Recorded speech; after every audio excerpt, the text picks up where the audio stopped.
With respect to China's military development, which is occurring at a steady and systematic pace, that does not challenge U.S. security per se. It does challenge, or may be seen to challenge, the security of our allies, Japan and South Korea, and our quasi-ally Taiwan. It also involves Chinese military units, particularly air and naval, operating in areas that the U.S. Navy used to see as its monopoly.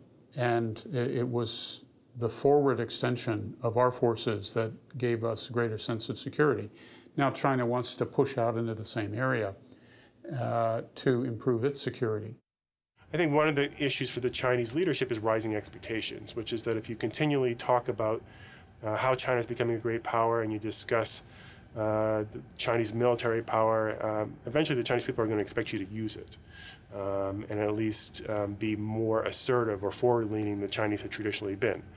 I think one of the characteristics of the Chinese foreign policy over the last 2 decades has been to let other countries take the lead. And eventually the Chinese people are going to expect China to do more.